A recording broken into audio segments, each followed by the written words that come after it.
The opinions expressed on the following sponsored program are strictly those of the host, guests, and callers, and not necessarily those of this station, its staff, management, or sponsors. Are you a family caregiver? Are you caregiving for someone who can no longer take care of themselves? Are you overwhelmed? This is Caregiver Solutions Info with Marcia Teal. Marcia will be hosting an hour of true stories and information, tips and updates of the latest research and necessary information in the caregiving field, focusing on you, the family caregiver. An Alzheimer's disease and dementia care expert, Marcia has 15 years of hands-on experience at Arden Courts, a leader in assisted living dementia communities here in the U.S. Marcia covers everything you need to know as a family caregiver, especially if you care for a loved one with Alzheimer's disease or other related dementia or chronic illness. If you have a friend or relative that is also a family caregiver, call them now. They won't want to miss a minute. And let them know they can watch on caregiversolutions.info. And they can listen on WNN 1470 AM in South Florida or nationally on the iHeartRadio app. Now, sit back, relax, and learn from our host, Marcia Teal, as she brings information to you that may just be the caregiving solution you need. Hi, everyone, and welcome to Caregiver Solutions Info Show. I'm so happy that you could join us today. We have another wonderful program that I think you're really going to like. We are live from Boca Raton, Florida, and this show is for family caregivers, taking care of people that cannot take care of themselves for lots of different reasons. But we do have a focus on dementia, Alzheimer's disease, and other dementias that can affect caregivers in so many different ways. So if you're a caregiver and you know how hard it is, this show is especially for you. We bring experts in different fields on the show to talk about things that caregivers would need to know about. Everything from legal documents to medical forms to research, you name it, we've had it. So we're very happy to present the show to you. We are in our third year, and we've heard from many of you, and we love to hear from you. Keep on calling, and we're excited today because a few months ago, I had a guest, and he called in, and we talked about one of his books, and he was so delightful and so interesting and so well received that he promised to come back and talk about his second book. So I'm very excited today to have him with us live in the studio, in person. And this gentleman is an author. He is an executive coach for companies both national and international. And he is just a really good guy. So I think you're really going to like him. And I'm happy to welcome today here David Paulet. Hi, David. Hey, Marcia. Thanks for having me. It's great to be here. Well, it's good to have you right here in the studio, face to face, and everybody can see you and listen and learn, and I'm so excited about today. Oh, thank you. Thank you. Live and in person is definitely a treat. Okay, that could mean a lot of things. So we're going to have a good time today talking, but also helping. Yeah. We talk about a lot of issues that caregivers have, and I know you have some personal experiences sure being do. a family caregiver, which we'll talk about in a little bit. Yeah. Last time you were with us via telephone, we talked about your first book. It's called The Law of the Garbage Truck. Kind of a funny saying, but when you know what it's all about, it's very applicable. So let's just do a quick review, Okay. if you will, and tell everyone, what does the law of the garbage truck mean? What's this all about? Well, the whole idea of the law of the garbage truck is that we all know day to day we run into people who are rough on the streets, they drive poorly, or people who are short at work with us, and or we have little run-ins at home. And how do we control ourselves, and how do we deal with negativity that others bring to us, or even that we create ourselves? So the law of the garbage truck is something that I created years ago based on a story that I experienced in New York City. I was in the back of a New York City taxi cab, and I'll save the big story, but just tell the short part, is that the taxi driver was so terrific in the way he responded to a bad driver that I was really taken by that, and I remembered that. And years later, when I was leading an international organization, I really wanted to make a story that people would remember around how to navigate negativity. What's the stuff that you can't control, that you shouldn't focus on, and the negativity that's important because it's around a very important subject and you should deal with to know the difference. I came up with this idea of what I called the law of the garbage truck. And that essentially helps you discern what stuff you want to take and focus on and what's the stuff you want to let go and not focus on at all. Well, as people know, garbage trucks dump things, Yes. right? Yes. And so basically, you talk about what you shouldn't dump on people and what you shouldn't let people dump on you. And I think that's a really good visual when you picture the garbage truck with that negativity dumping on others. Yeah, that's Marcia, that's a great point, because the idea is, the metaphor is that we are not meant to be garbage trucks. Garbage trucks in real life are tremendous. They come in my neighborhood twice a week. They pick up all the stuff that we need to get out of the house that would not be safe for us to keep on in the house for a long period of time. So the garbage truck comes, picks it up, travels somewhere to dump it someplace safe, and then what's it do? It goes back on its rounds. It's always looking for bad stuff to fill up on and go away. But human beings are not meant to be that way. We're not meant to take all the rumors, gossip, unfair criticism, excessive negativity, and take all that stuff and fill up on it, so that we're so full of frustration and anger and all that when someone says something just a little off or does something a little bit that we don't like, it triggers the garbage truck mechanism where then we dump all that frustration on other people. And that's just not a good situation. So that's the idea of the garbage truck metaphor, and then the story is to always remember that we are not garbage trucks. We're not meant to collect garbage. We're not meant to create garbage in our own minds, and we're not meant to dump it on other people. David, how does this law apply for caregivers? Because, caregivers are taking care of others, and it's a really hard job. Yes. It's 24/7 sometimes or longer. As in the case of the 36-hour day book that we always Right, talk yes. about. It's very frustrating. It's very challenging. It's a really hard thing to do. And caregivers naturally are going to feel negativity, and they're going to be frustrated, and they're going to just be overwhelmed. How can the law of the garbage truck apply to help caregivers with that? Yeah, so important, because when we go to visit our loved ones, if they're not living at home or if they're at home and we're seeing them every day, like Marcia, you were saying, the 36-hour rule, the 36-hour day is really a reality for all of us. So the idea is that we want to be really careful about what we're taking in and taking personally. What are the negative things that are happening around us that we're taking in and taking it personally? So that especially when we're dealing, and my father had Alzheimer's, and that was a tough thing to see. We took my dad up on his 80th birthday, and he was in a plane, and he was in a biplane flying it and doing great. And then over the next 6 years of steady decline cognitively, and he said, big personality. We call him Big Lou. We talk about that in both books. There's stories about him. He'll come to life. You'll get a sense of who he is. But it was so sad to see that happening. And part of the challenge, my dad was so loving that one of the things that was so helpful about the law of the garbage truck is that when Dad would say something that he didn't know what he was saying, and he didn't mean it, and he didn't intend it, and he wasn't going to remember it 10 minutes later, that we would identify that as lovingly as garbage that we don't want to take in and take it personally and get frustrated and get upset, and then bring that right back to Big Lou, who didn't realize what he was bringing to us. So the first thing is just to acknowledge that there's that type of situation happening.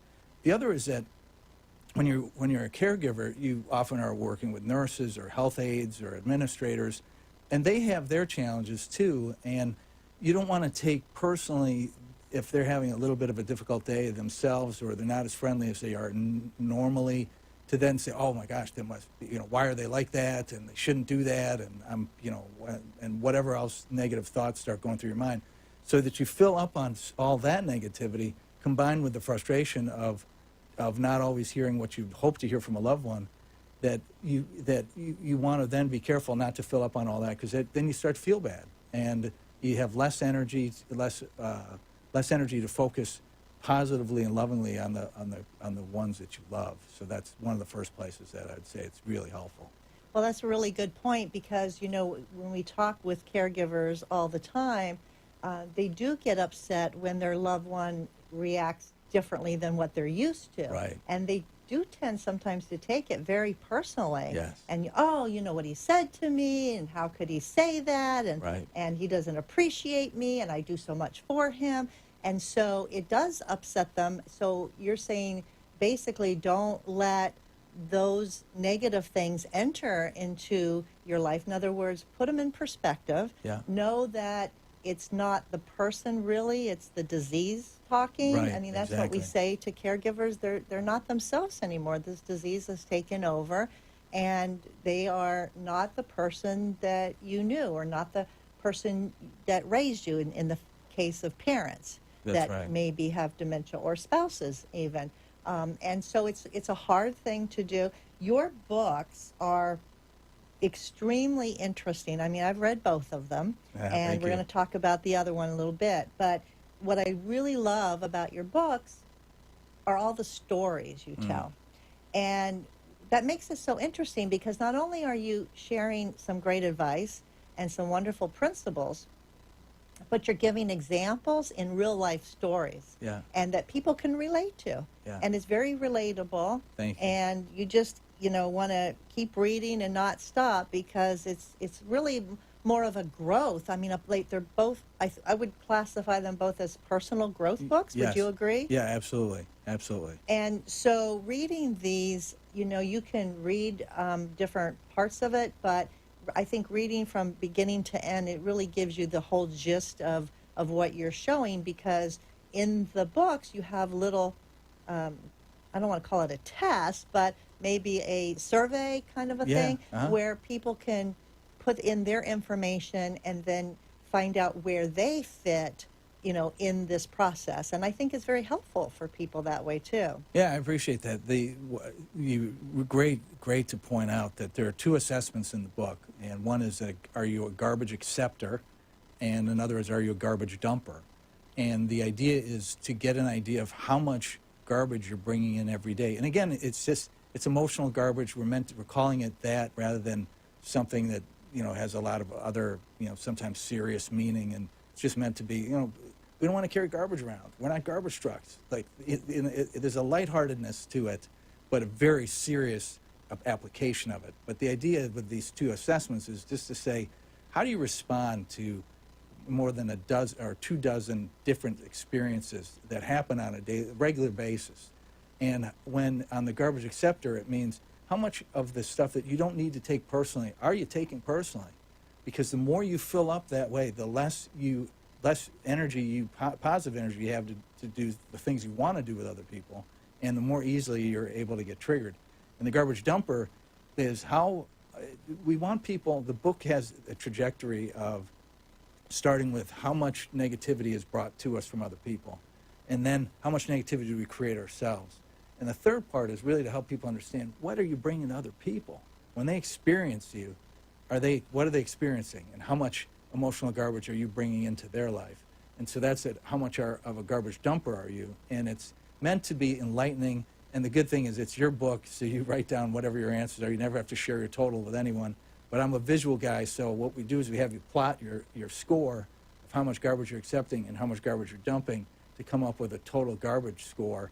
And you fill it in, and you'll see on an actual garbage truck how much garbage you're carrying and bringing to the world. And it gives you a visual to say, either, hey, I'm doing a great job and I want to continue to do it, or, I've got some room here to improve. Yeah. And quality of life will. Yeah, it's very helpful. So on a practical note, I have a scenario for you, speaking about, we talked about not taking in the garbage, like from a loved one who has dementia. Don't take in whatever they spew out at you. Don't take it personally. Yeah. But what about the caregivers who are asked on a daily basis, how are things going? How are you feeling? Or how's your loved one? Are you saying that you shouldn't tell the tell the story, or you shouldn't tell the, or you don't want to be a Pollyanna and just say, oh, everything's great and Right, fine, yeah. right? So Right. there's a certain way to answer that question Yeah. without being a dumper, right? That's right. So how would a caregiver respond to, how are you feeling, or how is your loved one doing today? Yeah, it's again a great question, because if you what you want to ultimately do as a caregiver is you can't do it alone. You can't be by yourself trying to figure out how to take care of your loved one all the time by yourself. You need people around you, and you need support. And when you walk into like Arden Courts was where my dad was, a beautiful facility, wonderful people, great experience there. But when we walk in there, we want to have a good experience and bring in and have the best experience,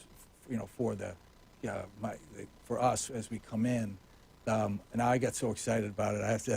I have to tell you, I'm thinking Arden Courts is where my dad, and now I'm sort of getting emotional thinking of my father. Oh, so it's because pretty. he recently passed, didn't he? Yeah, he I'm did. so sorry He for did. your loss. Well, and you knew him, and he thought you were terrific from what he could express. And he was a great guy, and you come from a great family, and it is emotional, for sure. But thank you for those compliments that you've given us. And so a caregiver then would say, Oh yeah. what? So it would be one is thank their friends for bringing them back to whatever they were saying, because so often you get so overwhelmed that you forget what you're talking about half the time. What I say to a caregiver is you want support in your life. So you want to share with other people, and you want them to experience. This is what I mean. You want them to know what you're going through, but you don't want to make them feel the experience to the degree that if you're not feeling good, you don't want to make someone feel bad in order for you then to feel understood. You can describe the experience. And so what we try to say is describe the experience. Say what's going on. Say, can I share with you what my real answer? And they'll say yes. I'm feeling down. I'm not feeling good. I'm overwhelmed. Whatever the case might be, because if you say it that way, then people, as opposed to acting frustrated and upset and angry and directing that unintentionally or sometimes intentionally at somebody else, so that they feel your pain, that's going to drive people away eventually. People eventually just. It's too much. They want to hear what's going on. They want to be of help, and they want to feel as though they're going to make you feel better, as opposed to that they themselves walk away feeling, oh my gosh, I think they're not only angry at the situation, they're angry at me. Yeah. So that's where we don't want. Yeah. Dump Good on answer. others. Thank you for that. Tell them what's going on. Be honest. Short and sweet, so that if you're in a situation where perhaps the person you're talking to could be of help, they're going to want to help. Right. They're going to want to offer help. And I just have to say, as a side note to caregivers, if someone offers you help, take it. Yeah. Take right. it, because it is wonderful when people do want to help, and I think that's a great thing. So we're going to take a quick break, and when we come back, we're going to talk to David about his second book, The 3 Promises. So stay tuned.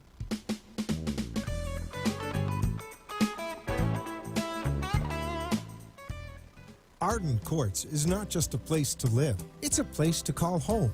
Residential living combined with quality caregiving. This is the philosophy behind Arden Courts. Communities created exclusively for individuals with Alzheimer's disease and related dementia who would benefit from a safe and structured environment. For additional information about any of the unique services Arden Courts provides, call 888-478-2410 to locate a community nearest you. Inquire about our educational seminars, resource library, or support groups, or simply feel free to ask questions you may have about Alzheimer's and related dementias. At Arden Courts, we know, we understand, and we can help, because memory care is all we do.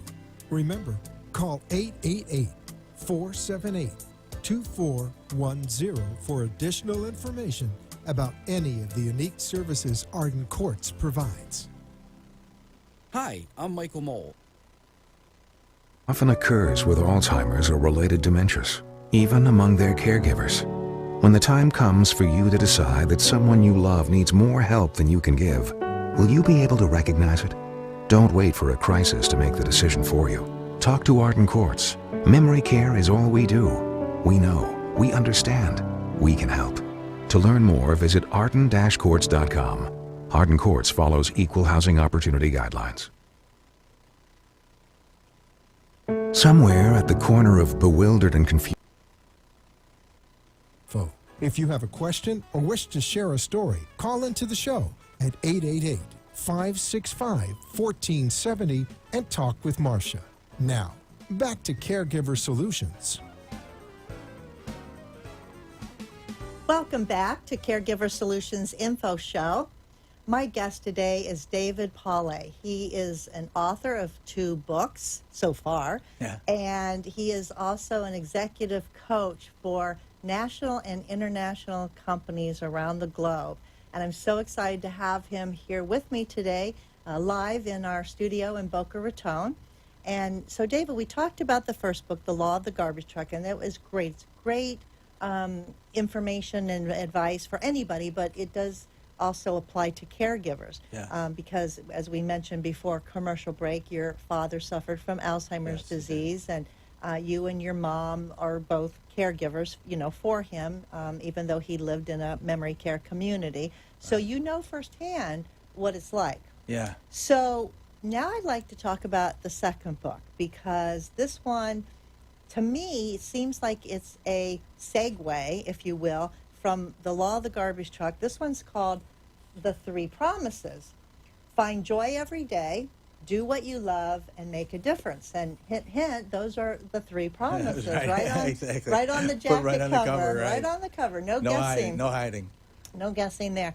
And I've read both of your books. Thank you. And very enjoyable. And The Law of the Garbage Truck is, to me, talks about a lot of things, what not to do, you know. And then this book segues right into, but here's what you can do. That's and right. Step by step to find more joy and happiness in your life. Right. So I wanted you to come back today to talk about this book, since we didn't have time last time you were here a few months ago. Yeah.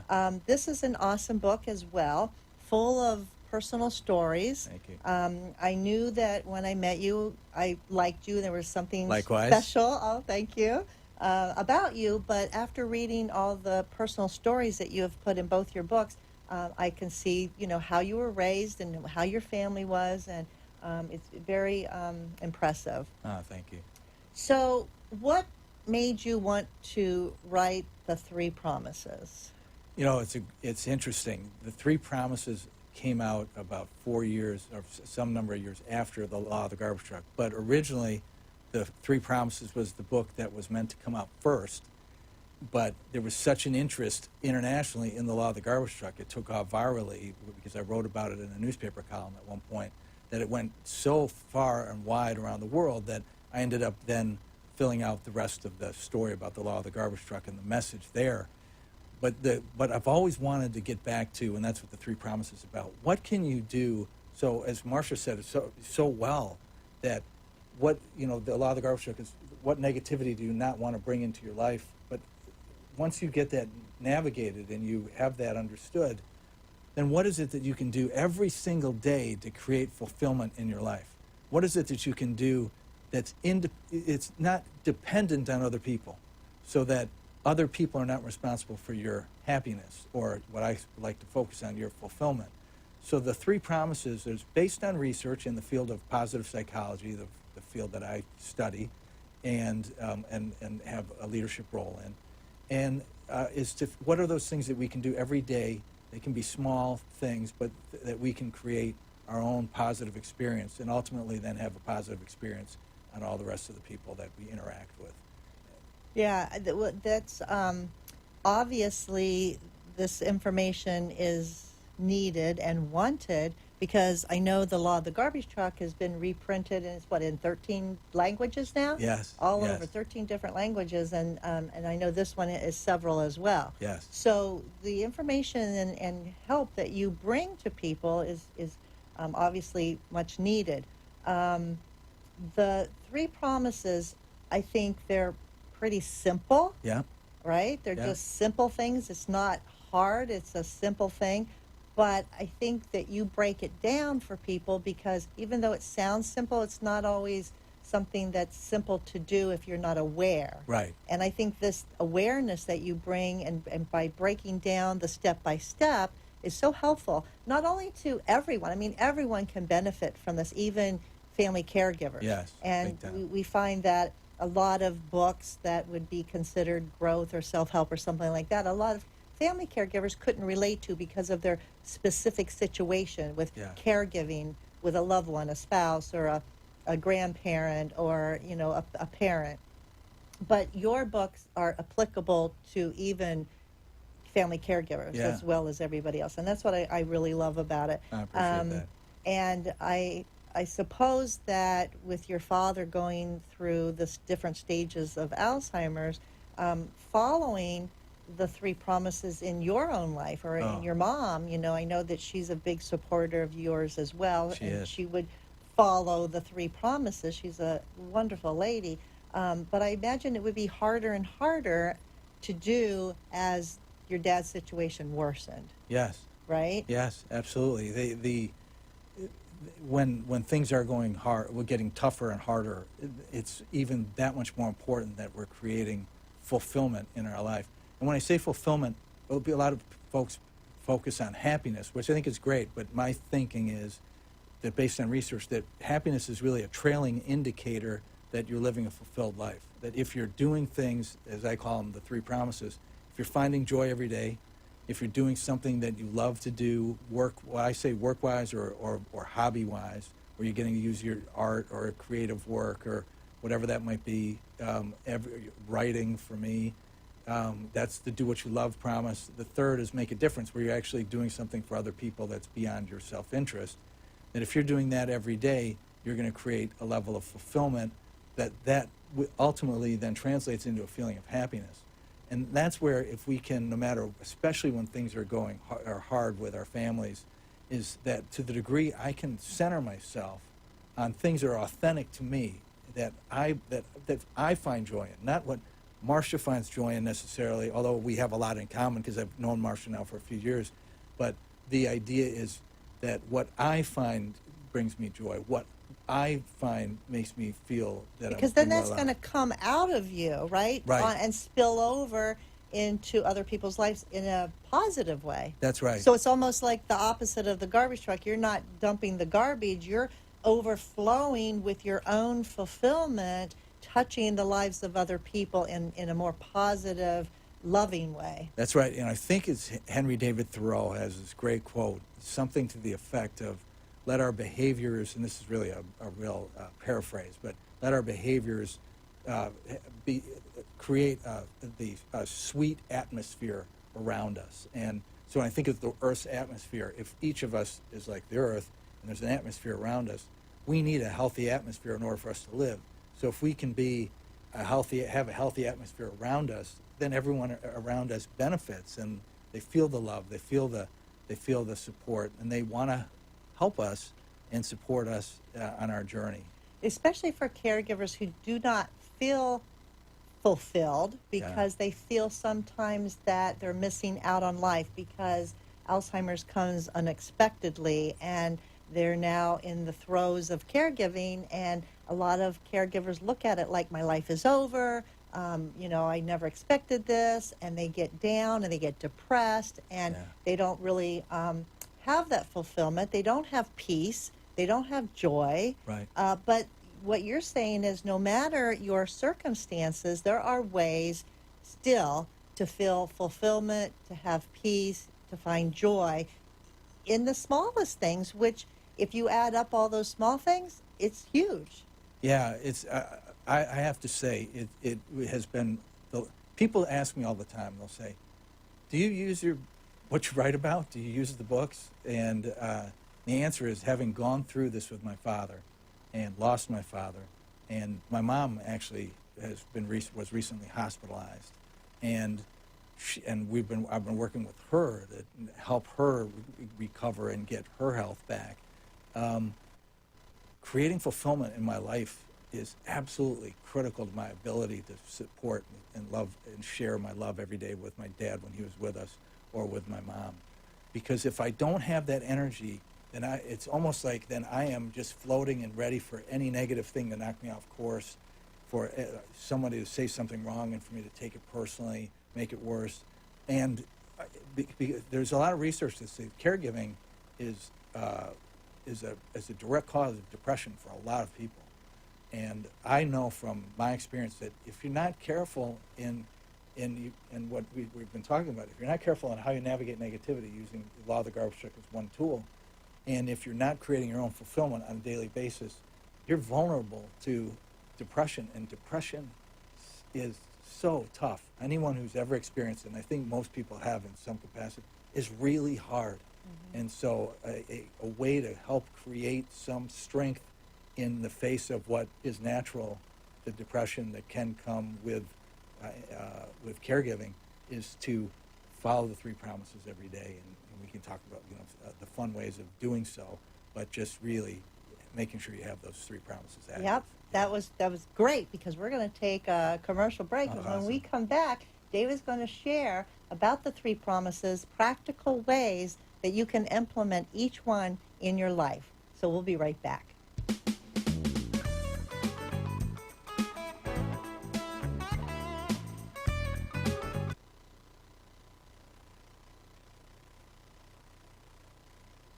Being unable to recognize the obvious often occurs with Alzheimer's or related dementias, even among their caregivers.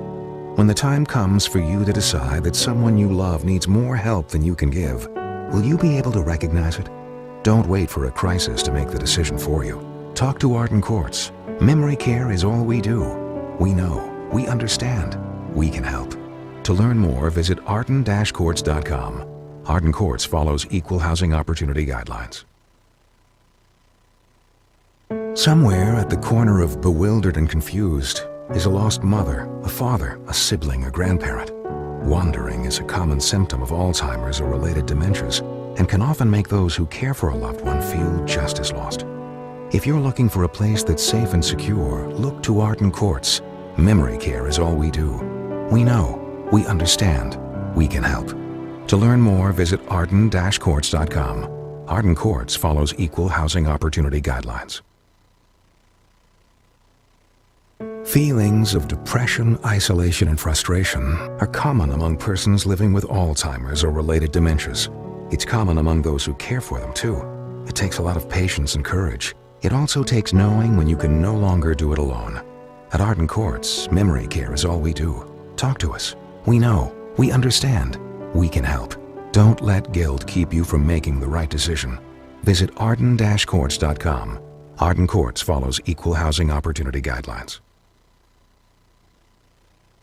Caregiver Solutions.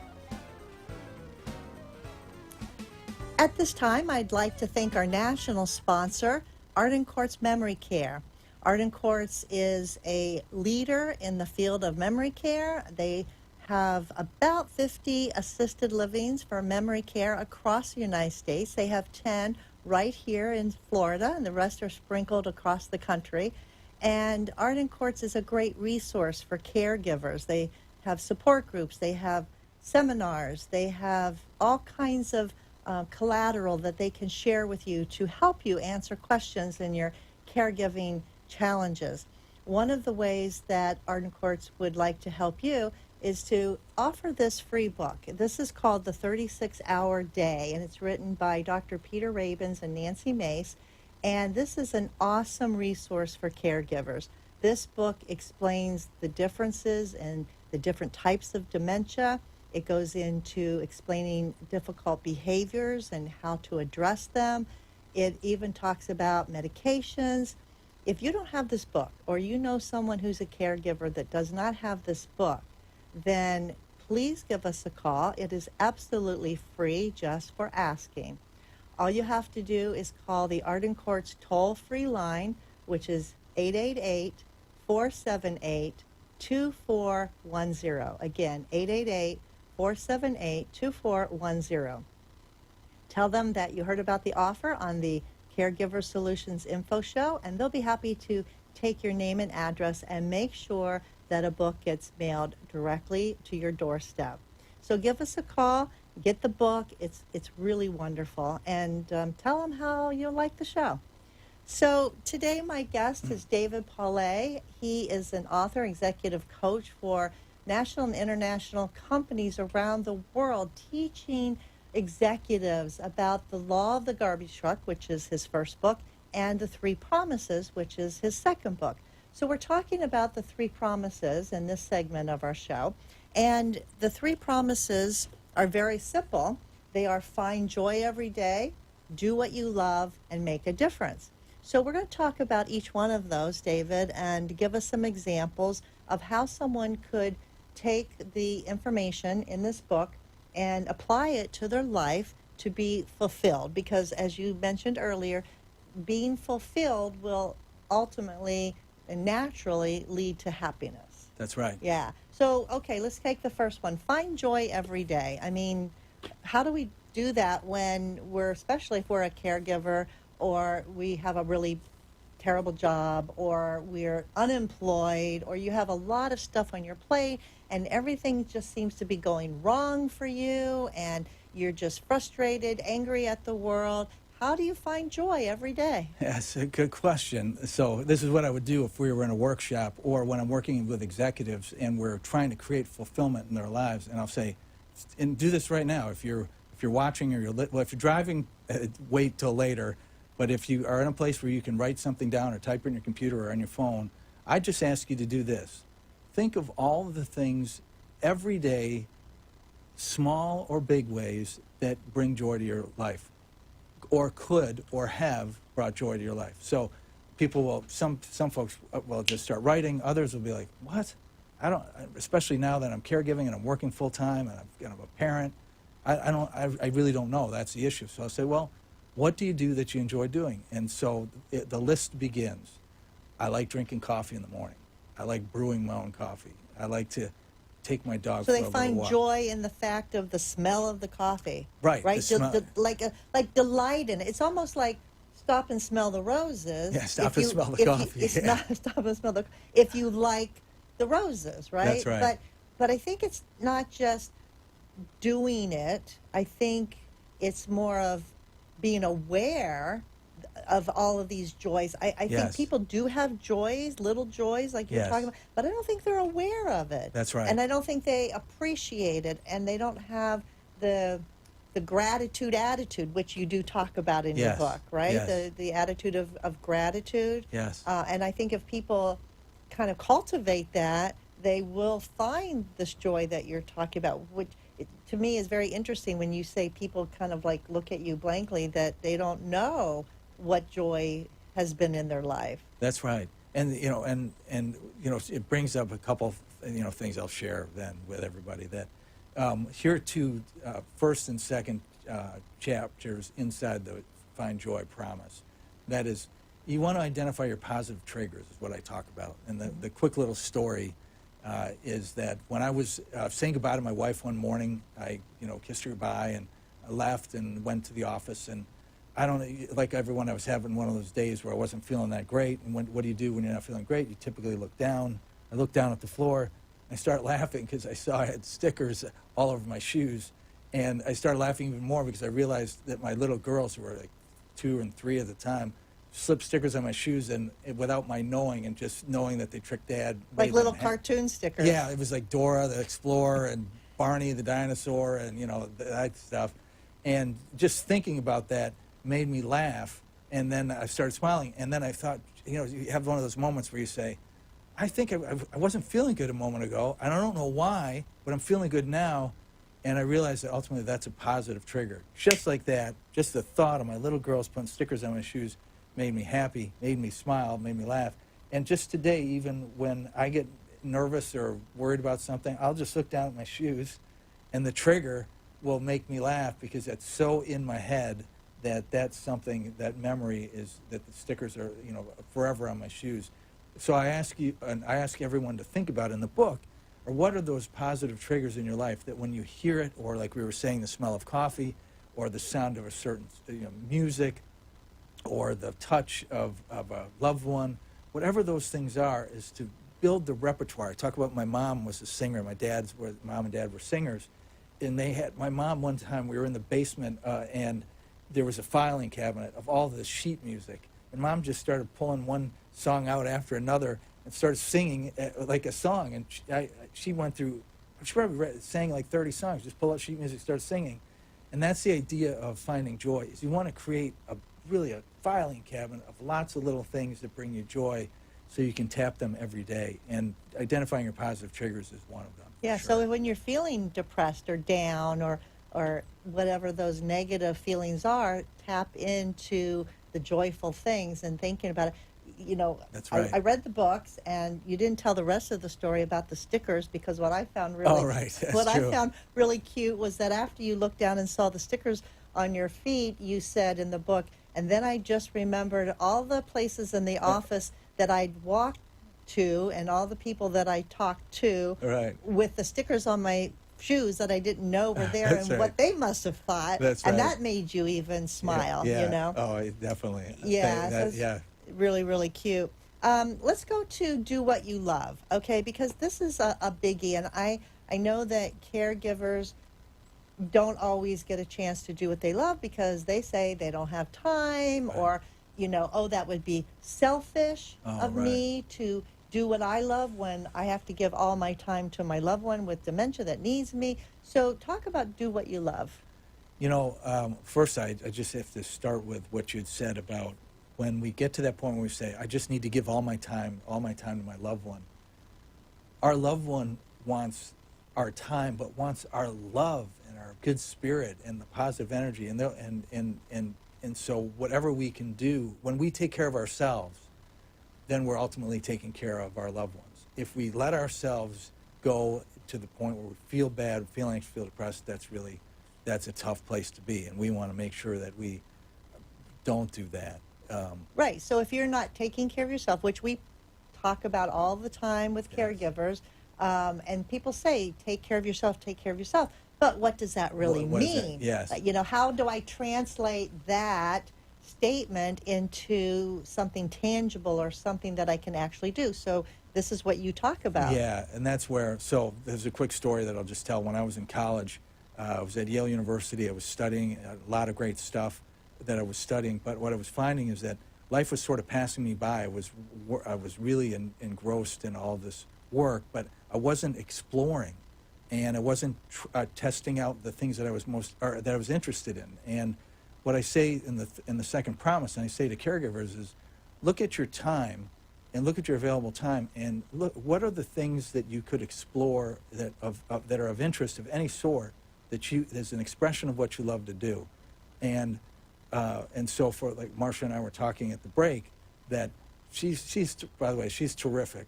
You know, when we're interviewing, it's fun. I just love being here. Thank you. It's what she does naturally.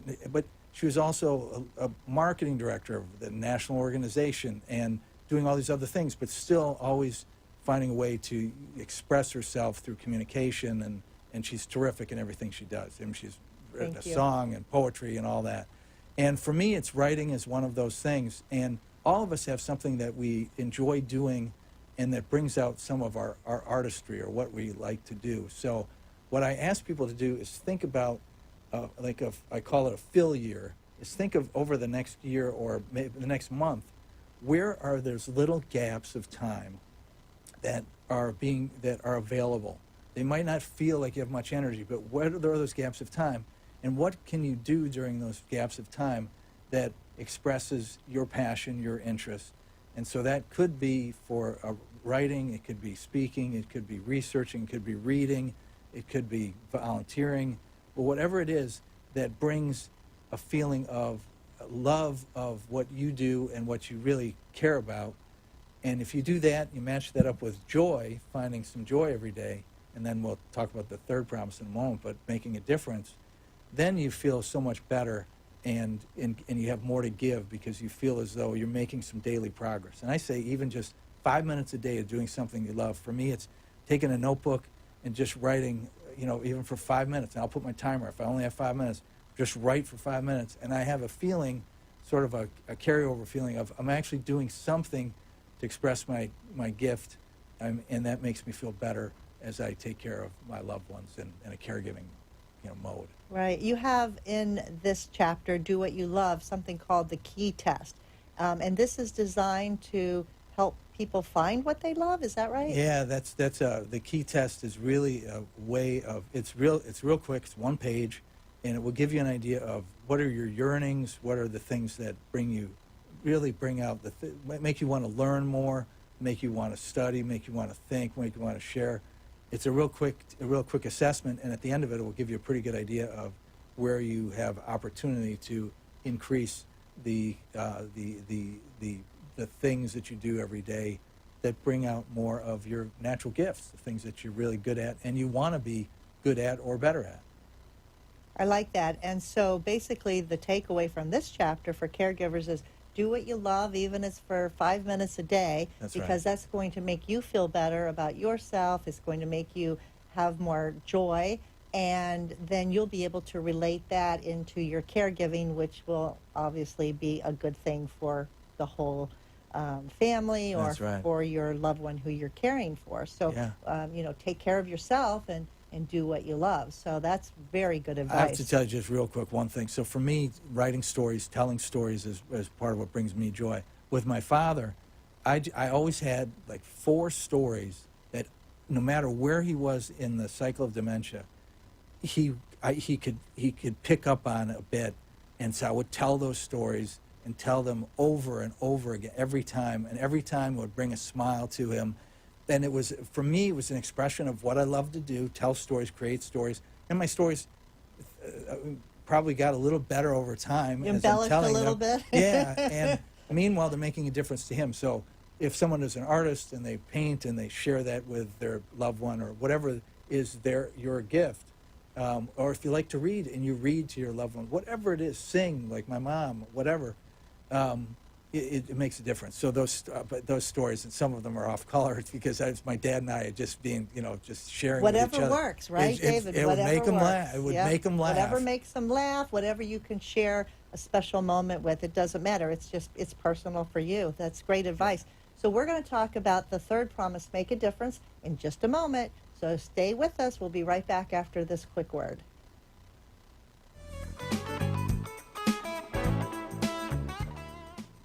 Do you need the advice?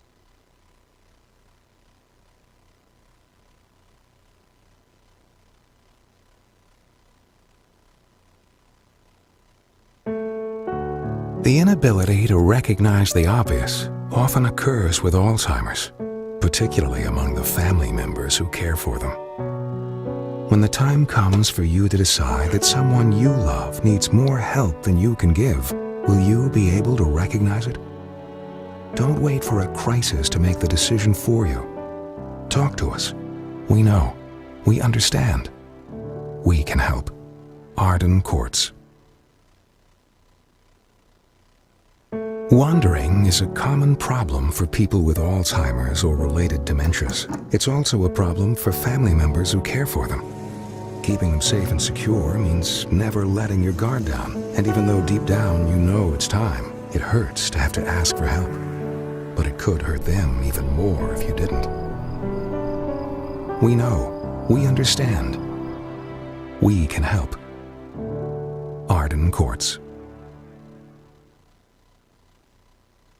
Being unable to recognize the obvious often occurs with Alzheimer's or related dementias, even among their caregivers. When the time comes for you to decide that someone you love needs more help than you can give, will you be able to recognize it? Don't wait for a crisis to make the decision for you. Talk to Arden Courts. Memory care is all we do. We know. We understand. We can help. To learn more, visit arden-courts.com. Arden Courts follows Equal Housing Opportunity Guidelines. Info. If you have a question or wish to share a story, call into the show at 888-565-1470 and talk with Marcia. Now, back to Caregiver Solutions. We're back, and my special guest today is David Paulet. He is an author of 2 awesome books, and he's an executive coach for national and international companies around the world. And he's here with us in the studio sharing his advice and expertise for caregivers, for all of us really, but very applicable to family caregivers, Yes. and you know from experience. And unfortunately, you know, your family, your dad passed with Alzheimer's, and now Yeah. you're helping your mom through some physical recovery. So Yeah. you know about caregiving, and I think that it's so apropos that you're here to share all of this, and you can definitely relate to our caregivers. So we talked about the 3 promises. The last one we haven't talked about is making a difference. So after people find their joy every day, after they do what they love, what the third one is make a difference. Does the first two, do the first two sort of lead directly into that? Is it a result of, or of doing the first two? That's a great question. They each, it's I call it a cycle, like the 3 promises of positives, a cycle where each one influences each other and they go different directions. So if you find joy, that does put you in a good state of mind, that makes you more likely to be creative, which will then put you in touch with what you love to do. Then you have more energy to give to other people, so make a difference. So that's one way to go for sure. Another is when you feel all of a sudden that real negative energy coming over you and that thought avalanche starts coming, negative stuff, is to say, wait a second, let me focus on somebody else. Let me focus on doing something for somebody else. And that's a way that often will get you feeling better. Then you're more inclined to find joy. And so So one feeds the other. One feeds the no other. matter which one you do first, it's going to feed, and you'll end up with all 3 promises. That's right, exactly. And, you know, the one thing I have to say right off the bat about make a difference is so often, I'll just say it this way. I was talking to my wife when I was working with my dad, and I had my speaking schedule. I tried to limit it, tried to stay closer to home and do mostly my executive coaching, which I can do through video conferencing all around the world. That I was saying to my wife, boy, you know, I still feel like I'm supposed to be doing bigger, you know, some bigger things, you know, and get out and help more people. And my wife said to me, you need to give yourself credit for what you're doing every day for your father, every day for your mother, and for what you're doing for us. That's giving. And the story's not about me, but for me to share with all of you is that when you give yourself credit, like really take psychological credit for the good work you're doing for your family, that in and of itself makes you feel better. You might not up here go, I feel great now that I'm in a caregiving situation. But when you really, truly, honestly take it in and say, I am making a difference in the life of a loved one and in my family, and that makes a difference. That's the first thing that I just wanted to share. Oh, that's beautiful. Right It really is. That you know, we don't give ourselves credit. I think a lot of caregivers don't give themselves credit for everything that they do, and they don't feel sometimes that they're doing it good enough or fast enough or whatever.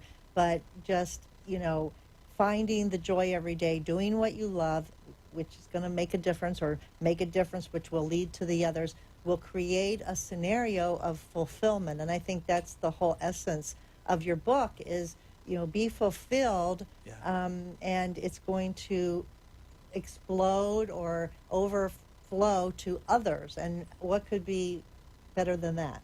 You know, it's so true. And when we think about the make a difference, it's so easy just to find opportunities to acknowledge other people. And caregiving, there are health aides and nurses and administrators that when they're doing something, when they do something good, acknowledge them in a very personal way. Tell them, you know, what you value and what they did, and be specific and tell them the impact it had on you. That alone, that type of, if you just show up to take care of your loved one and you acknowledge all the people around you that are doing good things, that alone will make a huge difference, because the ripple effect, when you say something authentically positive to somebody who deserves it, they take that to their families and the other people that they're taking care of, the people they run into at the store. It just makes a huge difference. And you know, I guarantee you, acknowledge people as much as you can, and you'll feel the benefit of it. And you feel better, and ultimately you have more people around you that want to help you and take care of you as well. Yeah, that is really, really true. Just a couple quotes from your book. All right. Fulfillment is finding joy in your day, every day. Yes.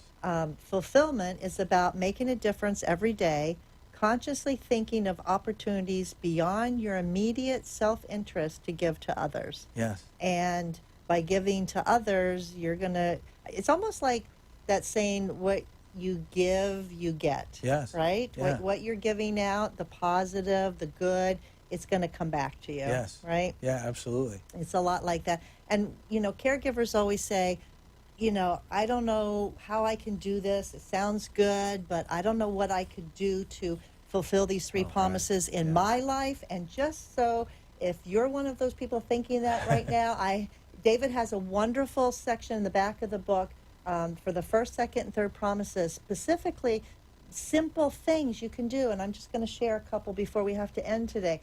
Find joy every day. Read the paper. Listen to music. Pray. Take a walk. Call a friend, take a hot shower, write in a journal, look at pictures, hug and kiss your family, talk to God, dance, take a power nap, enjoy, playing with an animal. Those are things that you can find joy in every day. And the second promise, do what you love. What could you do? You could read a few pages of a book that inspires you. You could do some of your crafting. You could sing a song that you really like. You could dance a dance that excites you. You could write a poem. You could cook. You could play a game online if it's something that you love to do. Engage in your hobby, things you love to do. Just find even 5 minutes, right, David? Right, 5 exactly. minutes Just will 5 do minutes. it. And the third promise, make a difference. Help a loved one. Say thank you. Pray for somebody. Introduce someone. Welcome people. Provide advice. Hug someone, which is one of my personal favorites. Yes. Plan a favor. Hold the door for people. Tuck someone into bed.